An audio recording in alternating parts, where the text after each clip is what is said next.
tey jii maanaam nit ki bu xale bu juddoo rek bu amee juróom-ñaari at rek. waaw ñi ngi déclenché ci moom sexualité. ah bon waaw ñu ngi ko ciy jàngal di ko ci former bu baax a baax ci façon bu gën a garaaw te duñ ko yëg. Hajj Malick yi ngi wax le vivant dund. dund mooy li nga xam ni ci la yàlla manifesté boppam yàllaa ngi feeñale boppam ci dund. dunduk mbindaafun yëpp muy nit muy rab muy gàncax.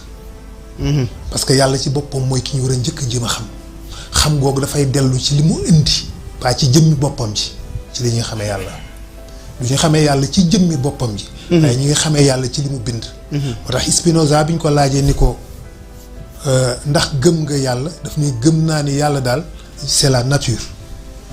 benn philosophe la moom daf ni daal Dieu daal c'est la nature mooy alam bi environnement bi garab yi gàncax gi asamaan si suuf si nee na loolu mooy yàlla ndax nee na bu yàlla dee wax ak ñun du wax ak ñun ci jàkka yi wala ci église yi waaye dafay wax ak ñun ci li mu bind ndax fa nga mën a jàngate yàlla mooy kan ci ngay gisee sagesse am ci ngay gisee mbaaxam ci ngay gisee màggam ci ngay gisee teddangaam ci ngay gisee melokaan yi nga xam ne yépp mi ngi koy feeñal ci biir création bi mu bind moo tax yàlla xëy bind luy dund xam nga ñun nit ñoo mujj ci liy dund waaye dunduk nit dafa am tàmbalikaay dafa am fu ko yàlla tàmbalee ca ba ñuy nekk ay arwaax xam nga yàllaa ngi wax ni ma yéen naka ngeen mën a weddee ki nga xamante ni si moo leen jox dund ginnaaw gi na ngeen dee kayfa takfuruuna billaahi wa kuntum amwaatan fa ahyaakum summa yumiitukum summa yuhyikum summa ilayhi turjaun ndax nit dafay dund ñetti dund dee ñetti dee moom la yàlla di wan foofu naka ngeen di weddee ki nga xamante ni si moo leen jox dund ginnaaw bi nga fekkee ngeen dee ko gan dee la nekkul dekki yawmal xiyaam mooy première étape bu dund gi nga xam ni nit ki mi ngi ko nekk ci ndiggal way juróom mooy ba muy nekk spermatozoïde fa ahyaakum mu rey leen astaghfirullah su ma yumitukum su ma yuhyikum su ma ilayhi turjaun mu dekkal leen mu rey leen ci biiru yaayam maanaam bi wallax njaan bi duggee ci biiru way jur wi yàlla daf koy décomposé mooy sperme bi dafay dee décomposé wu maanaam seey nekk ay ADN ay information génétique yàlla dekkal ko fa def ko mu dundaat mu nekk liir mu juddul ko après nag su ma ilayhi turjaun nag boobu du ak dee vrai dee ndax boobu ak ñibbi la mooy dee gi ngay mujjee dee ñu dugal ci bàmmeel suul moo tax ñetti étapes yooyu la nit di dund moo tax nit ci biir ñetti étapes yi ci dundam yu jiitu yooyu ci ngay gisee ngay xam loo xamuloon mooy tax nga mën a gént loo xamante ni si amagul ba noppi nga gis ko ci ni nga ko géntee mu amee noonu parce que da nga koo xam ci dund gi jiitu sa judd ci àddina waaye dund googu dund ruux la lu yaatu la yàlla noonu la bindee lépp luy dund bind su tàmbali suñu existence ci ndox ndax wax na la ko xalxaa ku la daabatin min maa ci ndox la yàlla bindee lépp luy dund comment bi ñu gis ni am na presque 1 milliard d'années bi nga xamante ni si mbindaaful njëkk a dund ci biir ndox ci biir géej la ñu déplacé la ñu commencé di développer di évoluer ñu nekkoon ay bactéries ak ay microbes yoo xamante ni si ay unicellulaires ak ay pluricellulaires loolu ñu ngi nekkoon dans les océans waaye boobu fekk na yàlla defar na suuf ba noppi def géej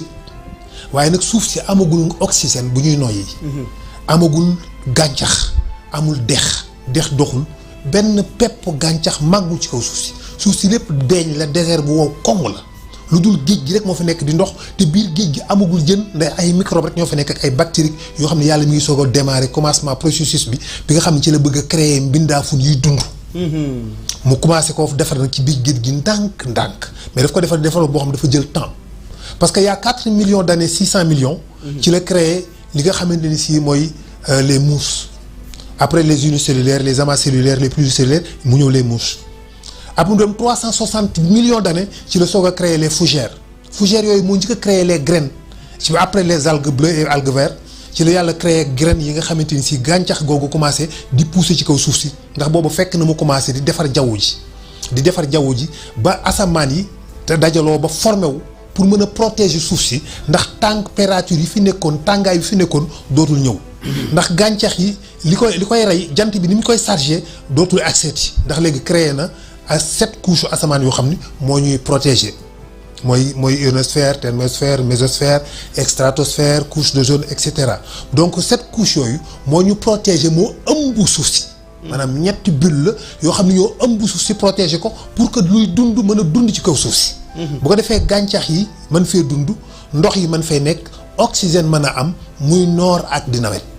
yàlla commencé liggéey boobu ndànk-ndànk kenn xalaatagul defar nit kenn xalaatagul imaginer defar loo xamante ni si mooy doomu aadama ndax dara luy dund ci kaw suuf si amagul.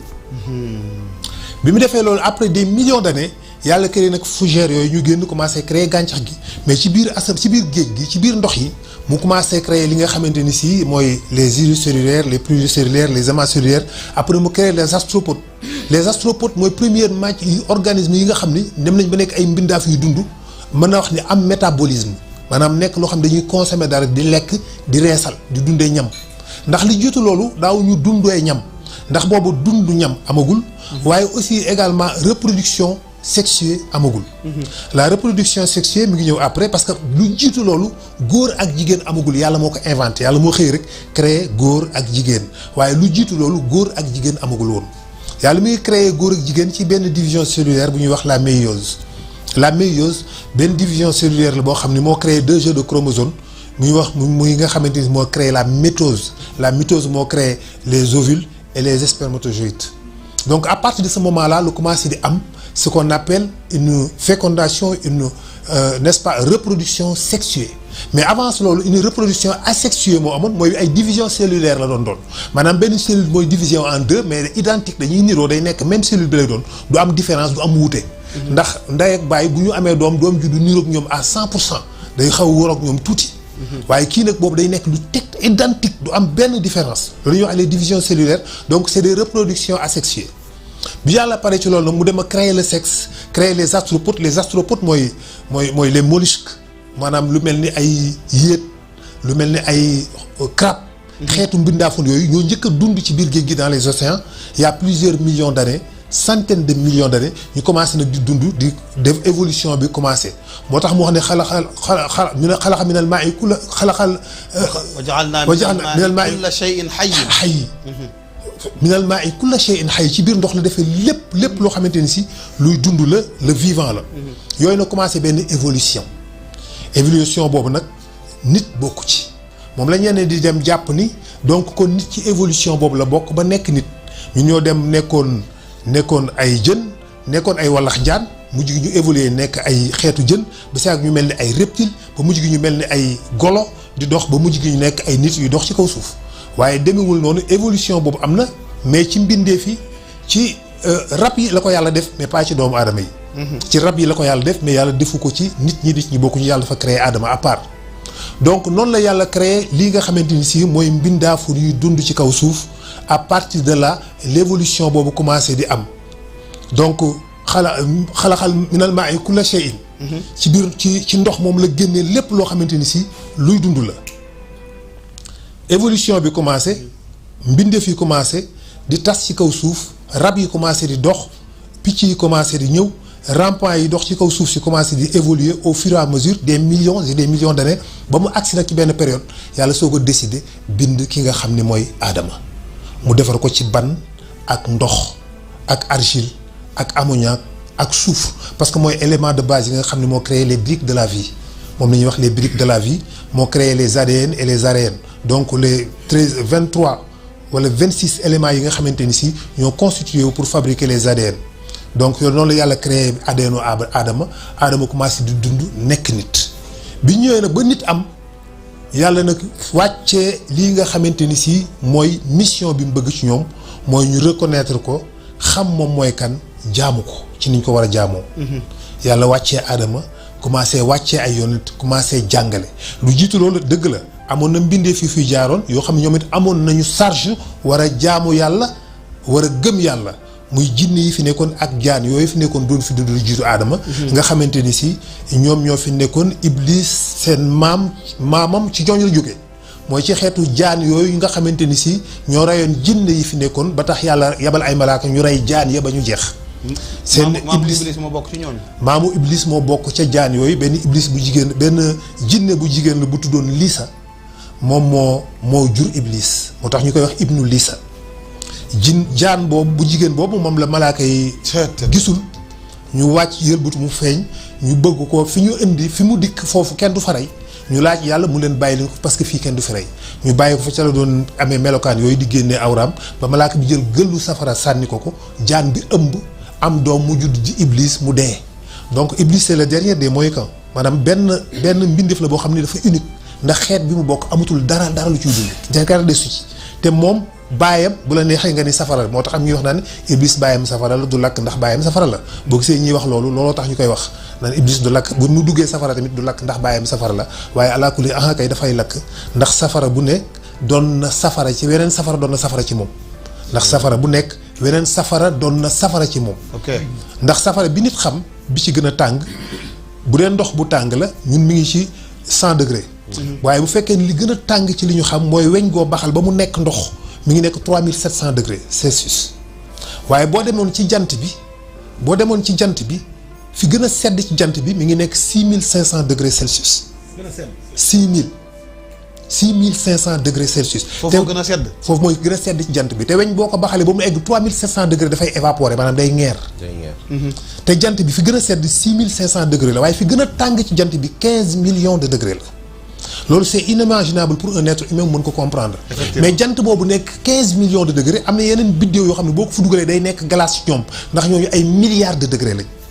moo tax jant bi ci boppam boo ko dugaloon ci jant yooyu day lakk moom. jant bi boo ko dugaloon ci biddéew yooyu moom day lakk seey ndax fa muy dem moom 15 millions de degrés moom dafay mel ni ci ñoom glace ndax ñooñu 15 milliards de degrés Celsius. plusieurs milliards de degrés moo tax lu safara tàng rek safara gën na koo tàng moo tax safara dana doon ndox dana doon glace ci biir safara mais ñun selon ñun en tant qu'être humain élément bi gën a basique bi gën a suufee bi gën a tuuti ci wàllu safara mooy li nga xamante ni si mooy 3700 degrés Celsius yooyu parce que ci la weñ di évaporer donc ñun mënuñu laal lu ko gën a sori donc noonu la yàlla bindee doomu aadama iblis noonu la juddoo commencé ànd ak malaayika yooyu ci façon moom boobu di jaamu yàlla ci espace bi nga xam ne mooy l'sphère céleste mooy asamaan bi nga xamante ni si nit du ko génn jinne du ko génn mooy fi yàlla di wax ni yéen nit a ginne bu fekkee ne mën ngeen a génn domaine u asamaan yi suuf yi génn leen ko waaye du ngeen ko mën yaa ma'shara al-jinni wal ins waaw in istata'tum an tanfudu min aqtaari as-samawati wal ardi fanfudu waaye nag laa tanfuzuuna illaa bi sultaan illaa bi sultaan boobu mën na nekk waaye day fekk kenn moo ko mas a génn sphère boobu mooy Seydina Muhammad sallallahu alayhi wa sallam amul kenn ku mas a dund ci kaw suuf ko génn amul benn du nit du jinne iblis sax du ko génn l'sphère céleste boobu moom la ñuy wax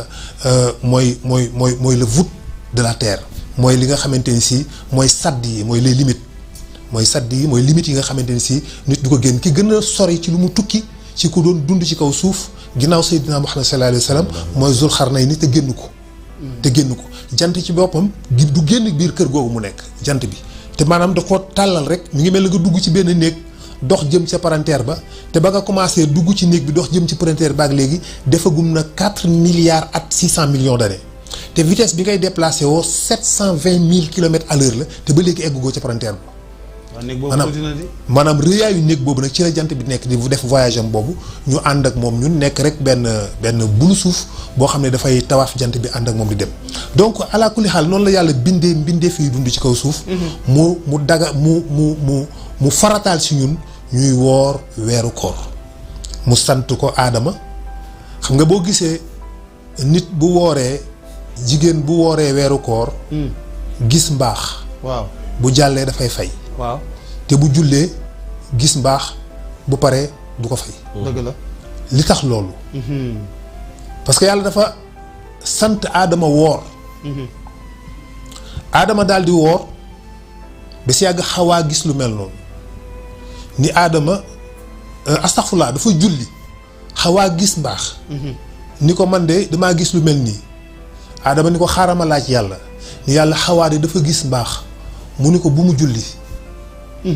xawaa bañ a julli ba eggal mu ne ko bu mu fay na dem koor dikk la daloon xawaa dalaat ko aadama ni ko bul fay ni ko bul woor mu bañ a woor pare mu ne ko bul fay yàlla ni ko na fay parce que comme gis na ni bële dafa am ndigal dafa laaj yàlla ba mu ni ko bul fay mu daal di jàpp loolu moom it àtte boppam daal ni ko kon bul fay yàlla ni ko noonu na fay. kon bu laajoon yàlla. bu laajoon yàlla mu ne ko bu mu fay wala boog peut-être mu ne ko bul fay. très bien. waaye comme amul ndigal rek mu àtteel boppam ci xel gisu boppam yàlla ni ko nag na fay nag léegi. ala kulli haal moo tax nit ki fokk ci ndigalu yàlla lay doxee fokk ci ndigalu yàlla lay jaamoo yàlla. doo inventé sa jaamuk yàlla ak bopp. mais da ngay jaamoo yàlla ci ne la ko yàlla sante. moo tax nag noonu la koor dikkee mu nekk li nga xam ne nag am lu muy liggéey ci ruuxu nit. am loo xamante ni si moom la war a jëf ci nit du rek da ngay xiif mar pour que xiif ak mar boobu mettit woowu rek yàlla fay la ko waaye déedéet waaye xiif ak feebar mooy garabu ruux. benn philosophe wax na ko nee na Platon ci boppam wax na ko nee na feebar mooy médicament wu ruux moo koy faj moo tax nit bu seetloo ci boppam boo seetloo sa bopp boo feebaree feebar bu xaw a metti ba génn ci feebar bi. dafa am looy yëg ci sa ruux da ngay mel ne ku ñu tëggaat ci lu bees. dëgg la di nga yëg ci sa bopp ni dafa mel ni dafa am lu dañ ci yow ay diis ak taq-taq ak gàllankoor yoo xam dafa teggeeku ci sa xol ak ci sa ruux te di nga ko sentir da ngay mel ni ku gën a amuk tijjeetu boo génnee ci feebar parce que en réalité feebar boobu mettitu jëmm jooju dafay traiter ruuxu nit ki. daf koy gratter daf koy xoos parce que jëmm mooy prison wu ruux jëmm mooy prison bi nga xam ci la ñu ëmb ruux denc ko waaye nit nag sens yi mu am ba tax muy defaru mën a bëgg mën a bañ di mer di soxor di gëm yooyu mi ngi dellu ci aspect boobu nga xam ne mooy aspect bi nga xam ne moo dellu ci spiritualité wu ruuxam mooy yëg-yëg yooyu ci lay cosaanoo ci lay yëg yàlla ci lay bëgg yàlla muy li nga xam ne dëgg-dëgg moom la yàlla di xaar ci moom ci lay amee jikko yi yàlla di xaar ci moom ci lay mën a nekkee ki nga xamante ni suy ko wutu yàlla lay doon ci kaw suuf. mais professeur. à part nga xam ne am na njëriñ yu muy nekk ci doomu aadama bi. ci côté tuyaaba inconvénients yi ci côté bakkaar. ndax am na lu muy def ci nit ki moom koor am na benn dara lu muy def ci nit ki loo xamante ne bii ne dina ko xamal boppam dina ko sentir. mais professeur tontoogul sa question bi nga posé woon sànq. waaw à part ñun nit ñi ñan ñooy woor. waaw lay tay wax ji. waaw c'est-à-dire li ma posé woon question mooy ndax ñun ñuy dund ñooy woor. ci biir ñuy dund ndax ñun nit ñi kese ñooy woor. ndax jinne yi dañuy woor. ndax mala yi dañuy woor ndax jamaadaat yi. dañuy woor. ndax ñoom ñëpp dañuy woor war a koor ñun nit ñi kese la ko yàlla jagleel. loolu mooy bi ma njëkkoon posé. nga tontuwaale ma ci. ndax am na ay effet yu koor di def ci doomu aadama à part tuyaaba bi mu ciy sàkku. wala bu ko ñàkkee def conséquences yu mu koy indil. ala kulli xaal waaw xam nga koor ci ñun nit ak jinne waaw la ko yàlla faratal. parce que ñun la jox responsabilité jaamu joxu ko rab yi. rab yi du seen jaamu wala seen ñàkk a jaamu du leen dugal safara. wala mu du leen di dugal aljanna donc amuñu benn responsabilité dana am nag ay exception léeg-léeg nga gis benn rab bu ñu dafa woor dana faral di am ndax mbiru yàlla la rab mën naa woor ci loo xam ni mbiru yàlla la benn rab benn muus benn xar wala benn bëy wala. parce que damay dégg ne ñu ne laylatul qadri rab yi dañ koy xam. waaw moo tax dañuy woor loolu la tax ma posé wàllu question boobu. waaw rab yi li ñuy xam. lu ci bëree doomu aadama yi sax duñ ko xam. ci liy bëgg a xew ci àddina. am na ci loo way bari na trop luy bëgg a maanaam catastrophe naturelle buy bëgg am rab yi dañ koy xam. bu tremblement de terre naree am wala bu tsunami naree am rab yi dañ koy xam. da ngay gis ñoom souvent fi mu nar a am avant lu jiitu loolu da gis ñoom ñëpp ñu daw dem jóge fa. en réalité effectivement parce que dañuy am benn écoute boo xam ne mën nañu yëg vibration wu luy bëgg a ñëw te ñun nit duñ ko xam. dañuy foog ni léeg-léeg dañ leen koy dafay am lu dikki déey leen ni leen am na luy bëgg a xew non non non parce que tremblement de terre bi nga dégg suuf si yëngatu tàmbali na ko bu yàgg ci biir suuf si di ñëw. mais yow yëga kooku muy yéeg ñoom nag dañ koy dégg ñu daw jóge fa tsunami bi muy bëgg a am ñoom dégg nañ ko bu yàgg xam ni mi ngi ñëw ñu daw teel faa jógee mais ñun nit ñi rek ñu duñ ci dégg dara dañuy continuer di dox noonu rek ba loolu agsi suñu kaw ñu soog a xam ni mi ngi nii. ah doguma la professeur. moo tax yàlla di wax ne ñi nga xam ne dañu nekk ci biir suuf ñu denc leen. ñu nar nekk ñoo xam ne dañoo texee di ñu nar leen buggal. bu leen malaaka bi posé question man rabbuka. ñu tontu leneen lu dul allahu rabbi. malaaka bi da leen di duma. duma yooyu ku dul doomu aadama di nga ko yëg. mboolem xayawaanaat yëpp. dañuy yëg dóor yooyu. dañ koy yëg ba côté boobu ñu nekkoon dañuy fëf daw. doomu aadama rek mooy am. yëg-yëgu bañ a xam li xew. effectivement bu ko xamoon mën na perturber dara ci dundam. effectivement xam nga nit limitation déggam sorewul. ndax nit il faut bruit bi egg 20 hertz mu soog koo mën a dégg ba bu egg 2000 hertz ëpp na day foq noppam dootu ko dégg waaye rab yi dañuy dégg son yoo xam ni ñun nit duñ ko dégg xam nga Souleymane bi muy dégg xorondoom bi wax ci biir suuf waaw bi muy wax Souleymane a ngi ci kaw asamaan si waxu xorondoom yow boo ñëwoon ba dëpp sa nopp ci xorondoom bi wax ji yow doo ko dégg te pourtant dafay wax seulement du wax ak gémmiñ maa ngi koy wax ci waxtaan bi passé nii du wax ak gémmiñ dafay gratter ci yaramam moom xorondoom bi dafa am fu muy xoos ci yaramam dafay am benn instrument stridulatoire buy nekk ci abdomen bi moom lay gratter mel ni comme ku koy kora man comme kuy guitare mu émettre benn son boo xam ne benn hertz la donc fréquence bi dafa basse à tel point que yow nit mënoo ko dégg mais yeneen xorondoom ñoom dañ koy dégg te boo gisee mu wax nit ñu naan la xorondoom ba jigéen ñi yaa ayyuhan namlu udxulu fi masaakinukum laa yaxtimannakum Suleymaan wa junuuduhu wa hum laa yash'uruun xorondoom ba jigéen la effectivement parce que xorondoom yi ren bi jigéen lay doon te moom mooy wax ak ñoom mooy chef bi maanaam xorondoom yi du ñu am buur bu góor ren bu jigéen la ñuy am moo tax yàlla ni xorondoom ba wan la ni la xorondoom bi jigéen la xaalat nam la tun parce que xorondoom ba jigéen la moo tax effectivement moom nag mooy wax ak yeneen xorondoom yi bi mu grattee nag alerté leen ni leen attention dugg leen ci néeg yi bala leen soldaaru Souleymane yi di joggate moom la Souleymane dégg parce que yàlla defal na ko fatxu boobu nga xam ne moo koy permettre mu mën a dégg loolu comme yàlla daf ko defaloon lu picc bu sab xam ne lu mu wax mbaam mu nga xam ne li mu wax moom Souleymane xorondoom ak rab yi dox ak gaynde ak till yeeg ñépp lu wax rek Souleymane dégg na làkk wi nga wax parce que en réalité parole wax ak ma xalam ak ma wax ci sama làmmiñ c'est pareil lépp dafay créer rek benn phénomène vibratoire maanaam benn oscillation benn yëngatu benn bruit la rek bruit la wax bruit la guitare bruit la tëgg sabar bruit la yépp ay bruit la rek léegi nag ñun mën nañoo agencer ay baat ay araf jël ko teg ko mu nekk benn baat ñu tuddee ko dara d'accord mais aussi également rab yi ñoom tamit noonu la ñuy defee créer ay bruit ñoom tamit mu nekk ci ñoom benn baat am lu muy firi. Imaam dafa mel ne dafa am loo bëgg a posé. waaw mais ñoo ngi disperser un peu le professeur. parce que aussi question yi bu ñu ko posé. nit ñi dañuy xaar ñu indi ci réponse yu am solo. parce que question bi El Hadj Malick posé sànq ba léegi am na lu ci des. c'est le fait que lan la koor di def ci nit à part. très bien. jaamu bi à part conséquences yi après Imaam doo ko posé question. vas-y professeur. voilà donc koor li nga xam ne dina ko def ci doomu aadama. mooy dafay traiter ruuxam ginnaaw parasite yi ci nekk tilim yeeg taq-taq yi waxuma ci forme bu spirituelle waaye ci forme bu rationnelle. très bien ndax jëmm ji. contact bi mu am ak ruux. jëmmi nit cellules yi lii tax nit di dégg alxuraan yaram wi tremblé alxuraan ay wax rek la ay baat la. waaw pourquoi muy yëngal yaramu ku xamul sax li muy wax pourquoi man xawma li alxuraan di wax lan la xawma aaya bi ngay jàng xawma lu muy firi. mais da nga ko wax rek sama yaram bi di trembler lan moo tax muy trembler. te boo tëggee ay sabar sama yaram du trembler boo guitaaree sama yaram du trembler mais pourquoi boo jàngee alxuraan sama yaram lox wala sama xol bi gas wala samay bët sotteeku samay rangoñ sotteeku pourquoi loolu. parce que vibration boobu mu alxuraan boobu def dafa ëmb benn information bu positif bu ci nekk boo xam ni yëg-yëg la delluwul ci xam-xam te moo gën a profond xam-xam moo tax nit mën a dégg alxuraan mu jooyloo ko. koor. ni contact bi mu am parce que ruux moom xam na li muy wax sa xel bu xamul li ngay wax sa ruux moom xam na alxuraan mooy lan. moom bu ko déggee dana ci yëg yàlla ndax présence su yàlla moo nekk ci biir arafi alxuraan yooyu. moo tax loo mën a wax boo doon mocc nit li muy wax ci faatiha bi nga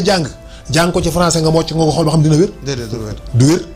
boo ko jàngee ci chinois du wér boo ko waxee ci wolof du wér mais fokk nga wax ko ci arab. pourquoi parce que araf yooyu moo ëmb fréquence yooyu nga xam ne ci la yàlla installé wu ba mën na ci yërmandeem ak dayoom toog ci ànd ak moom ba tax mu mën a def réaction ndax ruux mën ko dégg bu ko ruux gi déggee nag mooy tax jëmm ji yëg ko xol bi yëg ko nit ki sëmbu ay rangooñam wala yaramam tremblé moo tax alxuraan mën a def loolu. léegi nag koor tamit également contact bi jëmm am ak ruux parce que ruux mën nga ko jaare ci jëmmam pour dundal ruux gi ndax jëmm dafa ànd ak bakkan. te bakkan moo xam bànneex moo xam plaisir bakkan moo xam mooy tilib bakkan mooy denc ay parasites yi nga xamante ni si mooy lëndëmal sa ruux ba tax yow doo mën a gis ba sa xol du mën a yëg ba doo mën a bëgg yàlla ba doo mën a sawar ci jaamu yàlla léegi nag pour nga dindi parasites yooyu nekk ci nafs bi pour nga dindi ko da ngay attaquer jëmm ji boo attaquer jëmm ji xiifal ko mu lompañ mu faible bakkan bi dootul mën a am doole ruux gi daf koy mën a dindi daf koy mën a xeex day mën a raxas parasites yi nga xam ñoo nekk ci nafs bi ba tax nit ki am ak dal ak sakina moo tax nit ki bu génnee ci koor dafay yëg ci boppam ne dafa am benn sérénité bu tuuti bu mu am benn dal day xaw a dal boo génn bu koor gi jeexee boo soog génn ci koor gi da ngay yëg sa bopp ne yow da nga mel ni ku xaw a dal léegi da nga posé bu xiif amee waaw yaram bi lompoñ ruux bi day dominer bakkan bi ruux bi day dominer bakkan bi bu boobaa nag tilim yi nekkoon ci bakkan bi dafay wàcc moo tax daf koy traité da koy faj moo tax mu nekk li nga xamante ni si loolu mooy li nga xamante ni si xaaj dina ko def ci jëmm ji imam macha allahu taala waaw imam Pedre mu nga posé wàllu question ci loolu dama doon apporter rek benn ci contribution ci li mu wax ci wàllu maanaam xorondom waaw xam nga tey dama mës a gis benn vidéo comme ñuy wax seen façon communication boobu waaye dafa jël benn genre graine teg ko am benn xorondom bu ñëw mais xam na ni moom loolu dafa gis ci moom mais fi mu toog comme ni professeur wax dafa mel ni am na lu mu émettre ci yeneen lu jékki-jékki saa tuuti rek. yeneen xorondom yu bëri. ñoom wóor ko ngir mën ko jàppale. dimbali ngir yóbbu graine boobu noonu. ci loolu laa doon intervenir pour dëggal li mu wax ni. maanaam ñoom amuñu naan ñuy kiiwee mais am nañ façon maanaam moyen de communication boo xamante ni. ci seen yaram lay bàyyeekoo xëy na ñàkkul ne. seen antenne yooyu noonu yàlla defal leen. xëy na am na lu muy jëriñ ci maanaam communiquer comme ñun suñu antenne yi nu muy capter. effectivement xëy na kenn toog ci téléem di mën di ñu seetaan ñu nit. macha allah imam c'est vrai. et aussi di leen rappeler si vous avez des questions mun ngeen ko yónnee ci wala ngeen bàyyi ko ci commentaire yi imam Moulay Pet dina ko relever. incha allah pour mun ko poser aussi le professeur Madiama vas-y professeur. c'est vrai imam xorondom dafay am ñetti forme de communication ñun nit benn façon wax rek la ñu am wala ñaar benn bi mooy waxee làmmiñ beneen bi ci des mooy liyaar te liyaar li mu mën a wax bariwul. tuuti la mën a wax daanaka ñun làmmiñ rek la ñu am. xorondom nag am na ñetti façon waxin yu muy waxee. mooy dina waxee comme noonu te xorondom yi bu ñu koy dégg amuñu ay nopp mais ci seen pooj yi lañ koy déggee maanaam dafa mel ni dafa am lu nekk seen pooj yi loo xam ni bu xorondom bi gitaaree ñoom vibration yi ci yooyu lay dal yëngal ko osciller ko ñu comprendre message bi lan la. mais tamit dañuy am tamit communication boo xam ne mooy la touche mooy dañuy laalante comme antenne yi nga wax noonu da ngay gis ñaari xorondom yi daje laalante seen antenne yi loolu tamit forme wax la boo xam ne dañ koy def beneen bi tamit dañuy utiliser ay phéromones dañuy utiliser xet odorat am na benn phénomène boo xamante ni si bu ko xorondom bi génnee rek bay xeeñ yenn xorondom yi ñu comprendre ne daf ni ñëw leen ñama ngi fii dund ngi fii bu ñu mën a yóbbu wala leneen ak leneen donc ñoom am na ñetti forme de communication mais ñun benn la ñu am moo tax ñun nit mënul communiquer lu bare donc ñoom noonu la ñuy dundee noonu la yàlla bindee doomu aadama moo tax ruuxu nit soxla koor pour mën a dund léegi nag bu yaroo bu teeyee day mën a déglu day mën a teewlu boo gisee nit ñi amatuñu déglu mënatuñoo taataan yàlla mënatuñu parce que déglootuñu yàlla te yàlla boo ko dégluwul du wax ak yow yàlla du wax ak ku ko dégluwul da nga koy déglu attentivement posément ubbi sa dënn teel sa biir jox ko nopp mooy nga déglu alxuraan jox ko nopp mooy nga jàngat gàncax gi mu bind picc yi rab yi garab yi nit ñi seen jëmmi bopp lu ci nekk nga jàngat ko ca xool ko ca en profondeur yàlla jàngal la boppam loolu tamit bakkan bu teey moo koy mën moo tax ne pour nit ki yàlla bëgg koo dimbali pour que mu mën a déglu mu woorloo ko bu ko woorloowee mu defar ruuxam defar bakkanam mu daal di nekk ku mën a teewlu nekk ku mën a taataan leer yi nga xamante ni si mooy tukkee ci yàlla moo tax yàlla bëgg nag nit koo xam ni day dégg di déglu li nga xamante ni si mooy yàlla waaye di dégloo xolam di dégloo ruuxam boo gisee muy wax naan wala tawalu anhu wa antum tashmauna wala takunu kallazina xaaloo sàmmixnaa wa hum fekk moom laa yashmaun bul mel ni ki nga xam ni dafay wax ni dégg naa fekk déggul bu leen dégg ba pare dëddu loolu mooy boo déggee dëgg bul njatt sa xol parce que buggoo dëgg gi boo déggee dëgg bul njatt sa xol rejeté ko parce que dëgg gi neexu la wala tatawallaw anhu wa antum mu'ridun waaw wala taakunu kallazina xaaloo sàmmixnaa wa hum laa yasma'uun inna sharra ad-dawaabi indallaahi summul bukmul ladina kafaru fa hum laa yaqiluun ñi gën a yées ci sama mbindeef yi ca man yàlla mooy ñi nga xam ne dañoo tëxal seeni nopp gubbaal seeni bët nanguwuñoo gis dëgg parce que bëgguñu ko arrangé wu leen ñooñu bu yàggee yàlla dafa leen di sàkk dootuñu dégg walaw alima allahu fihim xayran la asmaahum waaw walaw alima allahu fihim xayran kon la asmaahum bu fekkoon ni gisoon naa ci ñoom sincérité kon dinaa def ñoom ñu dégg xayran boobu firiwul mbaax sincérité lay firi mooy nga sincère ci déglu ba xam kii li muy wax lan la waaye même de tant que sincère moom nit kooku pour nangu dëgg même su ma ko déggloo woon nit dafay rejeter. allahu akbar. même su ma ko dégguloo woon def ci nopp def ci xolam dégg bu déggee ba pare day bañ daf koy rejeter waat parce que sincère nanguwul ñëwul pour déglu dëgg dafa ñëw pour dëggal li mu bëgg. nit léeg-léeg day dégloo pour dëggal li mu bëgg mais dégluwul pour dégg dëgg. dëgg la bu ko defee du ko dégg. dëgg la alaa kulli xaal li ñuy yar nag ba tax yooyu yëpp nit mën ci mucc bokk na ci koor la parce que mbiru ruux la loolu ak mbiru nafs du mbiru jëmm. spiritualité la. donc foofu la nit ki di liggéeyee boppam. yàlla na pour dimbali jaamam moo tax mu indi ñu ay mbir yoo xamante ni si danañu mën a dimbali ba tax ñu mën a defaraat suñu bopp mën a organiser suñu bopp mais également loolu moom moo ñuy jox dund bu baax. loolu moom mooy tax nga mën a am tawfiix. loolu mooy tax nga mën a am sakina. mooy nga ubbil sa dënn yàlla nga ubbil sa xol yàlla nga ubbil sa xol dëgg. te bokk na li ci léegi dimbal loolu mooy koor gi nga xamante ni si. wax nañ la ko Hadji Malick. jërëjëf professeur Madiama Thierno Saïd. waaw fa tabarakallahu xam naa beneen question bi dama bëgg sax ngañ. daal di koy kii tuuti. bëggalaat téléspectateur pour mu ñëw ci deuxième question bi li ma bëgg ñu xam ko téléspectateur yi ginnaaw dund bi. te yàlla ñun ak jinne la sant koor gi. jaamu yàlla gi loolu wóor na. mais dama bëgg xam yëg-yëg yi. ak sentiment yi ci lan lay bàyyi ko. nit nan lay jékki-jékki rek am yëg-yëg. lan mooy tax mu am yëg-yëg bu bon. lan moo tax mu am yëg-yëg bu baax ci même place bi la wala bu ci nekk dafa am lu koy commandé. waaw kay yëg-yëg yu bon yëpp ñu ngi tukkee ci nafsu nit.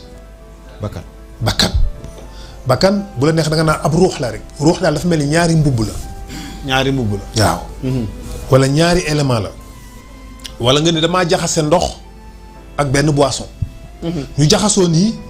waaye ànduñu bokkuñu. dëgg la moo tax nga mën ko séparer waat moo tax nga mën a jël dugal ci machine ndox teqale ndox mi ak yi mu jaxasool te bokku ci. parce que loolu mooy émulsion dañoo ànd nii rek jaxasoo waaye nag jàppante wuñu. amul réaction du ay réaction chimique mais c'est des émulsions jaxasoo la. ruux ak nafs noonu lañu mel ñoom ñaar dañoo mel ñuy jaxasoo. waaye pour ruux mën a comprendre li nit di def ak li muy dund pour ruux mën a dégg langage bi nga xam ne moom la extérieur bi di waxe mooy monde bi ko wër. xool garab xam ni lii garab la. dégg son xam son bi xam wax ji parce que ruux mooy dégg. du nopp mooy dégg. nga dégg xam ni lii la nga gis xam ni ruux mooy gis du bët mooy gis xel ruux mooy xel du yuur mooy xel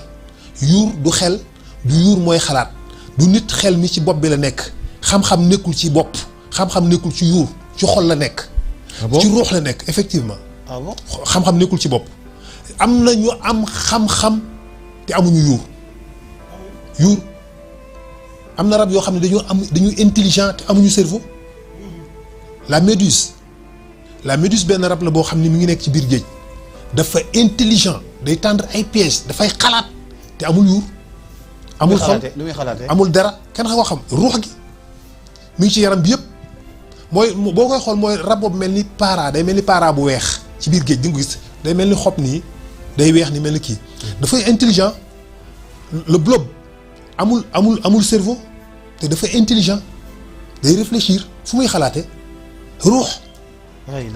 mais cerveau rôle dafa am benn rôle bu muy jouer rek mooy dafay permettre nga mën a dafay mel ni bouton clavier yi ngay jaare pour mën a jot ci information bi nekk ci sa biir ruux xam-xam bi nekk ci sa biir ruux fatiha bi nga mokkal bu mën a bëri rek ñu la jàngal fatiha boo nee imaam jàngal fatiha rek maanaam synapse bi day am cerveau bi day commencer connecté rechercher ji information bi fatiha bi mu mel ni man la génneel fatiha ci sa ordinateur nga jël sa ordinateur rek laal bind touche yi bind tak fatiha bi ñëw xam nga mais xam nga tey ji mën laa génneel ma fatiha bi ci ordinateur bi doo dajji ordinateur bi pour génnee fatiha bi ci nekk film bi ci nekk mais bu touche yi rek ngay laal donc yow tamit bu ma soxlaa fatiha bi nekk ci sa ruux doo dem génne ko damay sa cerveau ngay jaar mu indi information bi nga jàng fatiha bi moo tax mémoire dëggantaan ci kii la yëg-yëg bi nit di am ci bëgg ak bañ ci ruux la nekkul ci xol xanaa mooy subhaanalladi xalaqa al azwaaja kullaha mimma tumbitu al ardu wa min anfusihim wa mimma laa yaalamuun mooy li ngeen mënul comprendre xam nga xol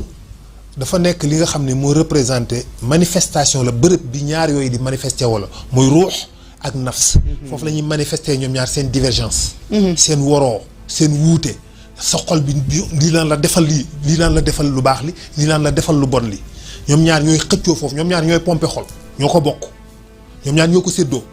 ñoom ñaar ñooy ànd ñoom ñaar ci boppam ruux ak nafs ci boppam ñoom ñaar ñooy pompe xol bu ñu boo demee moom la ñuy wax les deux nœuds de contraction des parois du cœur dafa am ñaari fil ñaari câble biy jóge ci nafs bi biy jóge ci ruux bi ñoom ñaar ñoo fixé wu ci xol bi tax xol bi daan pëk noonu di pompe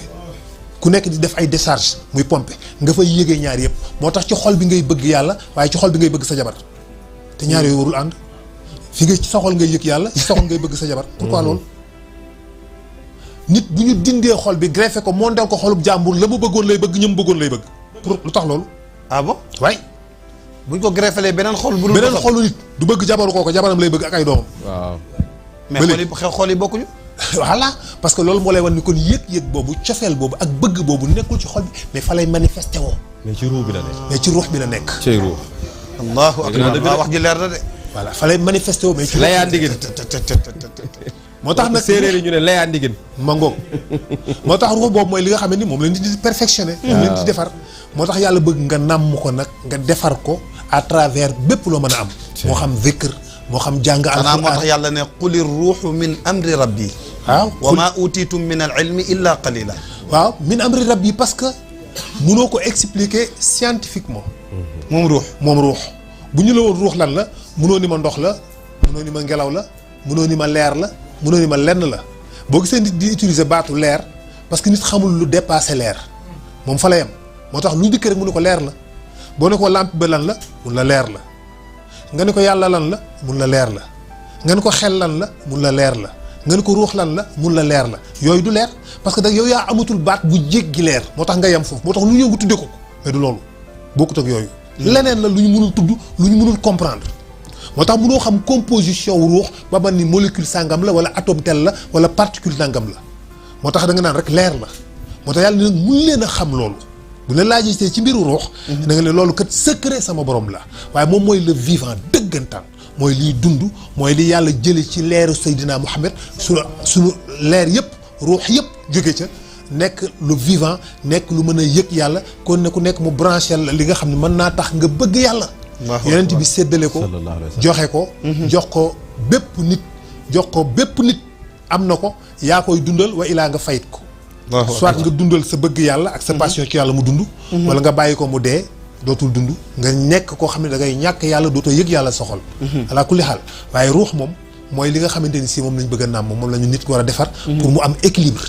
bu fekkee nag yàlla dimbal ni ko ba mu def benn liggéey ci loolu ba defar ruuxam ci digganteem ak yàlla ba commencé di tàqamtiku leeri yàlla ci ruuxam ba commencé di tàqamtiku zikr moo tax nga gis lépp di zikr lépp ñi de tasawuf ñoom ñooy ñi nga xam ne dañuy dundal yàlla dëgg-dëgg ci seeni xol ci seen ruux ndax dañoo takkoo zikr tudd yàlla yooyu tudd yi ngay tudd yàlla noonu moom mooy li nga xam ne mooy leer yi nga xam ni mooy balayer mooy raxas mooy gratter waaye mooy alimenter mooy arroser sa ruux ci yàlla ba tax nga ëppale sa bopp yu bare bare moo tax ñooñu tasawuf da ngay gis ni dañuy mel ne yi mbiri àddina dafa mujj mel ne dañ ko seexlu dafay mujj doy di ci seen kanam mu tasawifuuna yi waaw dafay mujj tuuti ci seen i bët alal yeeg kër yeeg dañ koy mujj seexlu ndax la ñuy yëg ci seen bopp romb na loolu ndax la ñuy yàlla gi ñuy yëg ci seen bopp moo ëpp doole loolu bu ko defee ne kooku muntu la am stress su àdduna àdduna muntu koy stress parce que moom léegi dafa dominer àddina nit bu bëggee dominer àddina day fexe ba am lu dàq àddina am lu dàq àddina mooy nga fexe ba yëg yàlla ci sa xol boo xasee ba yëg yàlla ci sa xol rek xeeb nga àddina dafay tuuti sa kanam moo tax da ngay mujj da nga koy seexlu alal yeeg kër yeeg tool yeeg yooyu dafay mujj nekk yu doye di ci sa kanam yu waye di ci sa kanam liy defal loolu nit mooy alimentation bi nga xam ni def na ko leerug yàlla ci xolam dundale ko à travers zikr te it mooy li nga xam ne mooy dindi parasite yooyu xam nga istixfaar yi ngeen di def waaw maa ngi dégg seex ngañ mi tàmbali mu ne astaghfirullah azim allazi laa ilaha illa huwa ayul qayyum xam nga composition boobu pour raxas ruux la du dindi bàkkaar rek du pour raxas bàkkaar rek ah bon waaw déedéet moo tax ñu composé ko noonu baatu xayul qayyum boobu mooy xaj ci sa ruux dindi tilim ya ca nekkoon ba tax nga mën a taataan yàlla parce que astaghfirullah boo ko waxee dindi nañ sa bàkkaar li nga ci dolli pour lan la boo ne astaghfirullah rek mën nañ effacer bàkkaar bi léegi li mu ci dolli nag li mu ci dolli noonu azim allazi laa ilaha illa huwa hayyul qayyum mooy di tâche bi parce que bàkkaar bi mën nañ ko effacer mais tâche bi mu def ci ruux mën na faa toog boo ne astaghfirullah dinañ dindi bàkkaar bi effacer nañ bàkkaar bi mais la mu bàyyi ci sa ruux ci tilim ma nga fa des lan mooy tax nag loolu te loolu bu fa yàggee doo mën a am yëg-yëgu yàlla moo tax léeg-léeg da ngay gis ni yi nga xam ne fonkuñu zikr gëmuñu zikr doo leen gis mukk ñu sori ci yàlla yu élémentaire yu waaye di dund yàlla ñu ko dund ci forme bu doye di bu suufee yàlla mooy mbubb yàlla mooy tubéy yàlla mooy sikkim yàlla mooy socc yàlla mooy yooyu lañ ngay defal yàlla mais doo gis ñuy dund yàlla ci ay màgg ci ay valeur ci ay yëg-yëg yu kawe parce que mënuñu ko egg mënuñu fa egg parce que tâche yi bàkkaar yi dafa tilimal seen ruux ba mënatuñoo taataan leeri yàlla yooyu nee na pour que loolu dañ ba tax nga mën a dékku yàlla fokk nga ni astaghfirullah azim allazi la ilaha illa huwa hayyul qayyum هو الحي القيوم أستغفر الله العظيم الذي لا إله إلا هو الحي القيوم أستغفر الله العظيم الذي لا إله إلا هو الحي القيوم أستغفر الله العظيم الذي لا إله إلا هو الحي القيوم أستغفر الله العظيم الذي لا إله إلا هو الحي القيوم أستغفر الله العظيم الذي لا macha allah barakallahu nit bu defee istixfaar yooyu ñu ne déetawaay mu lal ca salaat al fatih اللهم صل على سيدنا محمد الفاتح لما أغلق والقدم لما سبق نصر اليقين والهادي إلى صراطك المستقيم وعلى آله حق قدره ومقداره العظيم اللهم صل على سيدنا محمد الفاتح لما أغلق والقدم لما سبق نصر اليقين والهادي إلى صراطك المستقيم وعلى آله حق قدره ومقداره العظيم اللهم صل على سيدنا محمد الفاتح لما أغلق والقدم لما سبق نصر اليقين والهادي إلى صراطك المستقيم وعلى آله حق قدره ومقداره العظيم ما شاء الله xam nga salaatal faatixi moom mooy li nga xamante ni si mooy médicament bi gën a complet ci médicament yi ruux yëpp mooy salaatal faatixi parce que moom moo lay dindil yëpp mooy antibiotique mooy protéine moom mooy ay éléments yi nga xam ne moom la sa yaram soxla sa ruux soxla pour mën a dund. complément d'aliment bu baax. complément d'alimentation bu baax bi. ndaxte ruux day lompañ. day xiif. day ràgg. bu dundul yàlla. léegi nag bu salaatal faatix dikkee da koy alimenter. allahumma salli ala sayyidina muhammadin il faatixi lima ughliqa mooy li tëjoon ci yow mu nga mun xam-xam yi nga mënuloon am tijjil nañ la ko. bunt yi nga mënuloon egg ci yàlla ubbil nañ la ko. connaissance yi nga mënuloon jot ubbil nañ la ko sa diggante ak sa borom tijjeeku na ci domaine yëpp. wala xaatimi lima sabaqa ñu compléter la manquant yi nga amoon yi nga manqué woon yi matuloon sag doyadi sag wayadi ñoo yëpp ñu compléter la ko. naasiril xaq bil xaq ci nag li mu koy defee mooy élément bi gën a riche muy dëgg muy dëggug yàlla gi ci la koy defee du ko defee ci ay tappale wala ci ay ruumandaat wala ci ay muusante mais ci dëggug yàlla gi la koy defee. wal haadi yi léegi nag yonent bi mooy sa guide. mooy sa haadi sallallahu alayhi wa sallam. mooy nekk sa haadi booy jàng salaatal faatix yonent bi mooy nekk sa haadi. moo tax da ngay tudd turam. ndax nafsam nga jël instant boobu. booy jàng salaatal faatix dafa mel ni da ngaa jël nafsu yonent bi sol ko mu doon sa bubb nga nekk ci moom ndax nafsu yonent bi mooy salaatal faatix. wal haadi yi ila siratikal mustaqim wa ala alihi xaqa qadrihi wa miqdaaril azim léegi nag pour sa ruux alimenté wu mun la ñëwaatal ci yonent bi ba tey mais jëlal ruuxam bi yoon. mun la demal ci jawhara moo tax bi ngay jàng jawhara doo tudd turu Muhammad sallallahu alayhi wa sallam. te moom ngay wax mais doo indi tur wi xam bi ngay jàng salaatal faatiha da nga ni Muhammad. waaw allahumma salli ala sayyidina Muhammad. parce que ibnu Abdallah la rasulillahi la. mais bi nga ñëwee ci jawhara yaa ngi ci ruux bi foofu amatul mënatoo ko tudd ndax génn nga ci cadre jëmm ji ak sayyidina Muhammad ibnu kenn léegi yaa ngi ca ruux ba ca ba muy nekk avant lu jiitu nit di am. foofu ngay dellu moo tax foofu da nga koy décrire métaphore la loolu abstrait la da ngay rek melal allahumma salli wa sallim ala ayni rahmati rabbaniyati wal yaqutati mutahaqiqatil haitati bi markazil fuhumi wal mahani parce que loolu muhammadu rasulullahi alayhi salaam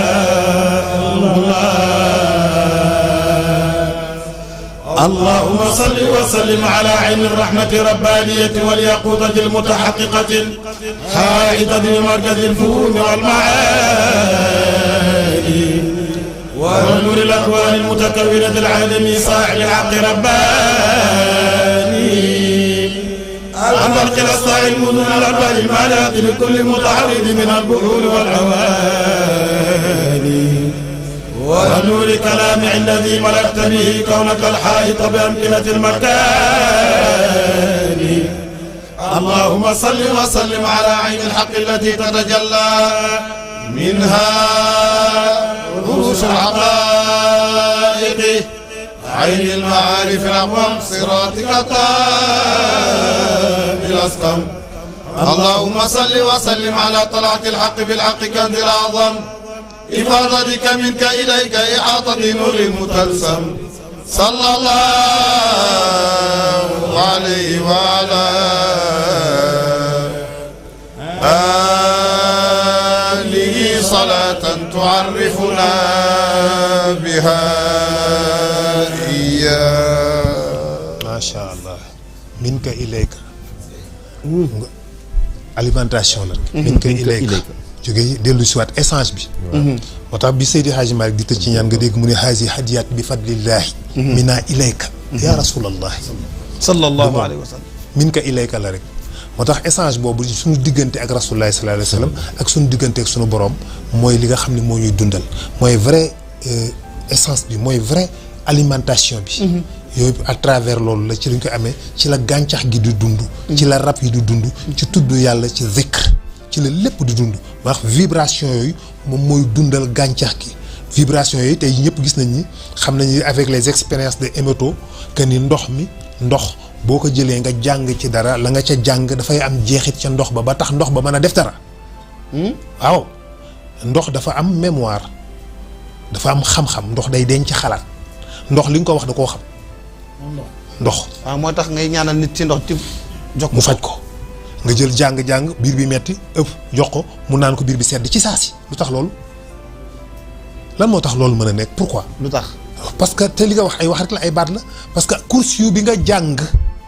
ndox mi xam na ko dégg na ko téye na ko moom ndox mi soppeeku na jël benn melokaan boo xam ne dana traité mettitu biir boobu ci course yu bi la ko jëlee loolu c'est des expériences yoo xam ni du ay tâtonnement dañ ko vérifier ba gis ko Emoto benn japonais la moom moo ko vérifié ci lay waxee ni ndox dafa am mémoire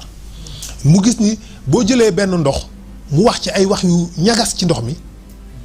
mel na lu ŋàññi ndox mi critiqué ko jël beneen ndox wayal ko tëggal ko musique après dafa leen di dugal ci benn frigo congelé leen ba mu nekk glace bu dëgër mu génnee ko photographier gel yi muy def day def ay cristaux de gel mais bu ko photographier day gis ni ndox bi mu doon tagg ko way day def ay motifs yu rafet mais ndox bi mu doon ŋàññi day ñaaw jaxasoo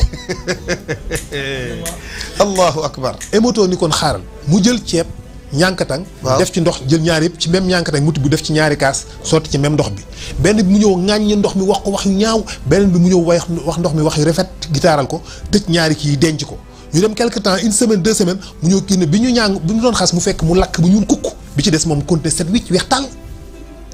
mu defaat beneen expérience mu jël benn tool jël benn ndox def ci ñaari mbalk bii mu ñëw ñu gitaaral ko tëggal ko ay musique ndox bii nii du yàgg ndox bi mu ñëw ŋàññi ko saaga ko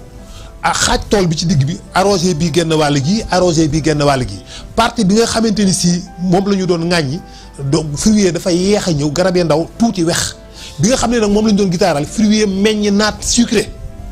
moo tax Emoto ni kon ndekote ndox dafa am mémoire moo tax nag nit di jël alxuraan jàng ko ci ndox tëfli ko ca ndox ma mën a def réaction kon da nga gis ni vibration tout est question de vibration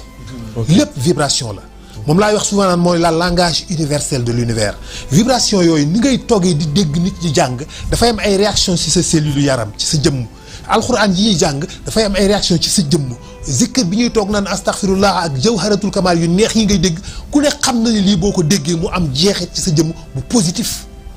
di nga yëg ci sa bopp ak dal benn sakina moo tax boo xëyee suba julli lal sa mbalaan wasifa ba pare génn da ngay yëg ni da ngaa bees tàq da nga am force da ngay am kattan donc zikr yooyu vibration yooyu nga xam ne mooy dem ci 432 hertz yooyu ma la fi doon wax nga xam ne moo ñuy yóbbu ci loolu mel ni musique nga xam ne 432 hertz la mooy li positif nga xam ne alam bi yëpp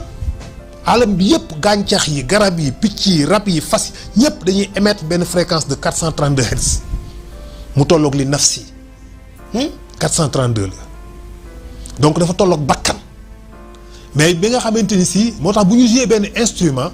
wala picc bu sab wala nga jàng alxuraan dafay émettre benn fréquence de 432 hertz loolu moo tax muy mën a apaiser nit loolu moo tax mu mën a trembler yaramam loolu moo mën a tax mu dawal ko léegi nag xeex boobu jëmm jooju la yàlla bëgg a defar ruuxu nit kooku ba tax mu indil ko nag jumtukaay yëpp mais koor nekk ci benn boo xam ni ak rôle bi muy joué. ndax liy faj ruux dafa bare ay formes yu bokkul. macha allah lu ci nekk ak la koy faj. am na ci loo xam ni koor moo koy def ci moom. am na ci loo xamante ni jàng alxuraan moo koy def ci moom. am na loo xam ne zikr moo koy def ci moom. am na loo xam ne li tax yàlla créé ay jaamu yàlla yu bare bu ci nekk jeexit bi mu am ci nit ki bokkul ak bi ci des. ok am na feebar yoo xam ne feebaru ruux yoo xam ni julli rek moo ko mën a dindi. julli rek leneen du ko dindi feebaru xol yoo xam ni julli rek moo ko mën a faj. am na feebaru xol yoo xam ne zikr rek moo ko mën a faj. am na feebaru xol yoo xam ne dem jàkka kese moo ko mën a faj. am na yoo xamante ni si seeti mbokk rek moo ko mën a faj. mais comment le savoir. nit bu demee bu duggee ci jàkka di julli nga gis muy wonk am na feebaru xol buy faju xam nga léeg-léeg gis ko xam bu duggee ci jàkka buy rukkoo da ngay dégg mu ne mu mel ni ku wonk buy siggi da ngay day sonn day yàkkamti julli gi yax mu génn jàkka ji. waaw instant boobu dafa am lu ñuy xacc ci ruux bi lu ñuy dindi loo xam ne sujjóot ci biir jàkk moo koy dindi mais du ko yëg mais bu saxalee ko nit dem loolu dafay dañ au fur et à mesure dafay nekk à l'aise. effectivement nit bu commencé di zikr léeg-léeg dafa yëg day diis ci moom bu commencé nga jël limu istixfaar nangam par bis commencement bi day diis mais da ngay dem saa gis mu oyof ci yow yomb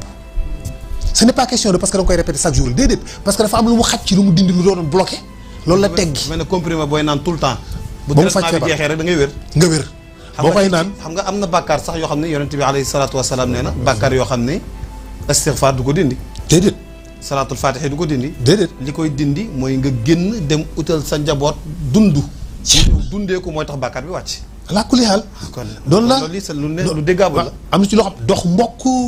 génnee zakat. génnee azaka. am leneen ak leneen moo tax yàlla indi formule yu bare sinon yàlla mënoon na jël benn forme jaamu yàlla rek neen jëleen julli rek mais li tax mu diversifier ko noonu. kon li aj màkka di def koor du ko def. déedéet li aj màkka def du ko def. aj màkka rek moo ko mën. ku nekk ak sa mission. am na loo xam ne aj màkka rek moo ko mën màkka ngay dem tawaaf ko mu xacc la dëggantaan am na lu mën a dindi ci loo xam ne loolu rek moo ko mën a dindi. d'accord. Moulay Imaam da nga amoon question. jërëjëf. waaw.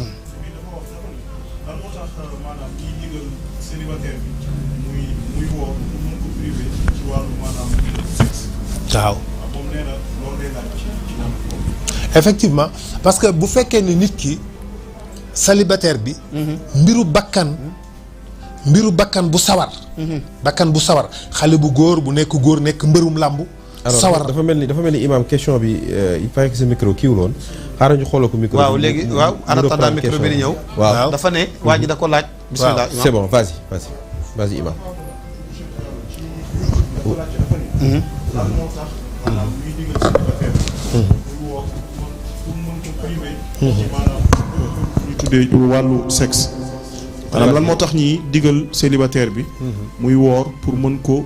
maanaam privé bakkanam ci wàllu sexe xam naa sax peut-être xadis bi yonent bi sallallahu alayhi wasallam wax ci maanaam yéen sama jeunesse xeet maa ngi leen di dénk ci takk soxna ku ko mën ku ko mënul nag fa alayhi bi sawm fa innahu wija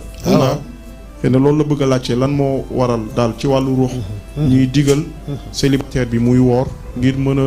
maanaam muccal boppam ci tentation wu sexe ak yu demee noonu macha allah dëgg la xam nga jeune bi nga xamante ni si dafa nekk xale bu góor toll ci digg kàttanam waaw amul soxna waaw bakkan bi fëx waaw ba tax loolu di nekk ci xolam guddeeg bëccëg waaw bakkan bu sawar la bakkan bu am kàttan la bakkan boo xam ne looloo ko yóbbu ci loolu la kooku boo ko woorloowee coono boobu nga koy charge moo tax mu xaw a teggeeku mu allégé tuuti envie boobu nga xam da koy am mais valable pour tout le monde am na ko xam dana woor ba xotteeku du changé ci moom dara. maa la wax li du valable pour parce que bokkul. am na koo xam ne woor terewu ko xel mi dem ci loolu. non. tiir waay. gis nga jamono yonent bi. sallallahu alayhi wa sallam. boobu loolu rek la woon. boobu ñooñu problème boobu rek la ñu amoon. mais bu dee nit tey ñun dañu am beneen problème bu bokkut ak boobu. ñëwal wóo. dañoo am beneen problème boo xam ni. problème mu dundin la. mooy nit ki dafa ñëw ci àddina dafa juddu ñu tegal ko sexe bi imam wax léegi partout te ji maanaam nit ki bu xale bu juddoo rek bu amee juróom-ñaari at rek. waaw ñi ngi déclenché ci moom sexualité. ah bon waaw ñi ngi ko ciy jàngal di ko ci former bu baax a baax ci façon bu gën a garaaw te duñ ko yëg waaw parce que dañuy fexe ba lu mu xool sexe la affiche yi publicité yi boo gisee looy gis panneau publicité yi looy gis ay bu dee góor ay dënn yaramu neen muscle bu dee jigéen ay cër yu doy waar la góor gu doon wax naan man de xaw ma naan boisson lu ci jar taatu neen fekk moom dafa gis ñuy publicité benn boisson nekk ci place bi sol ay seen sol yooyu rek di naan mu ne man de xaw ma naan boisson lu ci jar taatu neen waaye publicité la donc nga gis ni noonu ñu partout la buy seetaan télévision waaw tuwaay dañ koy defal benn film boo xam ni parce que dañuy am ay film yoo xam ni pour loolu la pour propagande jëme ci lu mel noonu la film boobu day ngay gis moom xale buy toog di ko seetaan day gis ku góor ke ku jigéen kii di daje souvent gis bu ñëwee dajale mel ni kuy bëgg a fóonante ngeen baal ma mais bu ñëwee ba jub ba nga xam ne loolu rek a ci des rek dañ koy dagg gis nga loolu ñu ko dagg boobu ñu koy dagg moo gën a garaaw sañu eggali woon ko ahadi waaw tout téeméeri junni yoon boo ko eggalee rek day da am na fu mu ko classé. day banaal ci moom. day banaal ci moom. waaw mais boo ko daggee foofu nag imagination nga déclenché. léegi day xalaat. la lii lan la ilaha illallah. da koy jox benn plaisir boo xam ni amu ca. ba tax mu génn di ko wëri. da ciy imaginer benn plaisir. neexaay bi mu ciy imaginer. nekku ca bu demee du ko ca fekk. mais noonu lañu xam nañu fii nga dagg ko fii moo gën a dangereux foofu nga bàyyi ko mu gis ko ba egg ba mu jeex. buñ ko ñu wan ko léeg-léeg ku góor ku jigéen ñu mel ni kuy bëgg a sëy dem ba ci dernière seconde yooyu rek ñu dagg ko foofu. bu ko defee xale bi xel mi tukki na léegi nag day imaginer lu extraordinaire loo xam ne. dans la réalité lan mooy xew après. waaw lay xew plaisir ba mu ciy xalaat ci xelam ci dëggantaan mënu koo am léegi xelam da ko yóbbu fu sori foo xam ne ci bu demee ba def ko du gis du am satisfaction bi xelam doon làmbatu du ko am. mu wëri keneen ni kon du kii dem ci ko gudd ka. du loolu dem ca ku gàtt ka du loolu dem ci ku ñuul ka ku weex ka du loolu mu génn gaam ni kon naa dem ci ngeen baal ma ci moroomu góoram. mu indi góor jigéen. loolu mooy day yóbbu nit ba foofu. ay vice la daal ay quête de plaisir la dafa am plaisir booy làmbatu bu existé wul nit ki instant boobu day wër benn plaisir boo xam ni existé wul dans la vérité dëgg amul ci xel mi rek la am ci imagination am la am. satisfaction bi mu bëgg ci imagination am la am mais amul ci dëggantaan. léegi nag moom da koy jéem a wër di ko làmbatu fu mu dem du ko daj fu mu dem du ko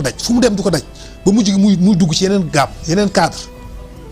moo tax da ngay gis nit ñoo xamante ni si ñu am ay moyens lañu ñu am ay alal lañ mais da ngay dégg ñooy def yu mel noonu ñu naan la dañuy violer ak dañuy jëflante ak ñeneen ak da mujj gi dañuy jënd machine ak ay appareils yu kenn xamul parce que li muy làmbatu ci xel mi ci plaisir existé wul. du ko daj mukk amul ci àddina ci àllaaxira rek la am mais ruuxam xam na ko parce que ci dëggantaan am na ci yowmal xiyaam am na fa ci aljanna am na fa mais fii ci àddina amu fi.